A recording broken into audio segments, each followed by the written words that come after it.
ഇന്ന് ഒരുപാട് എക്സ്പെക്റ്റേഷനോട് കൂടി സ്റ്റാർട്ട് ചെയ്തൊരു ദിവസമായിരുന്നേ. 2 മാസം കൊണ്ട് എൻ്റെ റൂമിൽ ഒരു സൈഡിൽ ഇങ്ങനെ പൊടി പിടിച്ചിരിക്കുക കേട്ടോ എൻ്റെ ഈ ഒരു സ്റ്റൈലിംഗ് ഡമ്മി. ഒരു സമയത്ത് ഞാൻ എൻ്റെ ഈ ഡമ്മി വെച്ച് ഡെയിലി ഒരു സ്റ്റൈലിലും പ്രാക്ടീസ് ചെയ്യുമായിരുന്നേ. അങ്ങനെ ഡെയിലി ചെയ്ത് ഇതിൻ്റെ ഹെയർ അത്യാവശ്യം നല്ല പോലെ ഡാമേജ് ആയിട്ടുണ്ടായിരുന്നു. അതുകൊണ്ട് ഞാനിത് അധികം യൂസ് ആക്കാറേ ഇല്ലായിരുന്നേ. ഇന്ന് ഞാൻ വിചാരിച്ചു എൻ്റെ ഹെയർക്ക് ഒന്ന് ഡീറ്റെയിലൊക്കെ ചെയ്ത് ഒന്ന് അയണൊക്കെ ചെയ്ത് ഒന്ന് സെറ്റാക്കി എടുക്കാമെന്ന്. നല്ലപോലെ ഒന്ന് അയണൊക്കെ ചെയ്ത് ലൈറ്റായിട്ട് ക്രിമ്പൊക്കെ ചെയ്തിട്ടാട്ടോ ഞാൻ സ്റ്റൈലിങ് സ്റ്റാർട്ട് ആക്കിയിട്ടുണ്ടായിരുന്നത്.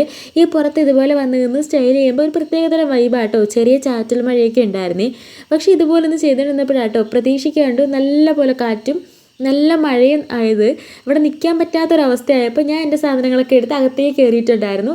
കറണ്ട് പോയതുകൊണ്ട് തന്നെ പിന്നെ ഒരുപാട് നേരത്തേക്ക് എനിക്ക് സ്റ്റൈൽ ചെയ്യാനും പറ്റിയിട്ടുണ്ടായിരുന്നില്ലേ. വൈകുന്നേരമൊക്കെ ആയപ്പം എന്തായാലും സ്റ്റാർട്ട് ചെയ്തതല്ലേ ഒന്ന് ഫിനിഷ് ആക്കാമെന്ന് വിചാരിച്ചിട്ട് വീണ്ടും ഞാൻ ഡമ്മി എടുത്ത് പുറത്തേക്ക് ഇറങ്ങിയിട്ടുണ്ടായിരുന്നു. പക്ഷേ ആ ഒരു ഇൻട്രസ്റ്റ് ഒക്കെ പോയതുകൊണ്ട് തന്നെ ഭയങ്കര ഉഴപ്പായിട്ടാട്ടോ ഞാൻ എൻ്റെ സ്റ്റൈൽ കംപ്ലീറ്റ് ആക്കിയിട്ടുണ്ടായിരുന്നത്. അത് സ്റ്റൈൽ കാണുമ്പോഴേ അറിയാം ഈ ആരതിപ്പൊടിയൊക്കെ കല്യാണത്തിന് ചെയ്ത പോലത്തെ ഒരു പോണിറ്റെയിൽ പോലത്തെ ഹെയർ സ്റ്റൈലായിരുന്നു ഞാൻ ഉദ്ദേശിച്ചെങ്കിലും ലാസ്റ്റ് ആയപ്പോൾ അത് വേറെ എന്തൊക്കെയോ ആയ പോലെ ആട്ടോ എനിക്ക് ഫീൽ ചെയ്തിട്ടുണ്ടായിരുന്നത്. പിന്നെ കുഴപ്പമില്ല, നമുക്ക് നെക്സ്റ്റ് ടൈം ബെറ്റർ ആക്കാമെന്ന് ഞാൻ വിചാരിക്കുന്നു. അപ്പോൾ ഇതുപോലത്തെ കുട്ടി കുട്ടി വീഡിയോ ഇഷ്ടമായാൽ ഒരു ചാനൽ സബ്സ്ക്രൈബ് ചെയ്ത് സപ്പോർട്ട് ചെയ്യണേ. എന്തെങ്കിലും ബ്രൈഡൽ എൻക്വയറീസ് ഒക്കെ ഉണ്ടെങ്കിൽ താഴെക്കാണെങ്കിൽ നമ്മൾ ജസ്റ്റ് ഒന്ന് വാട്സപ്പ് ചെയ്താൽ മതി കേട്ടോ.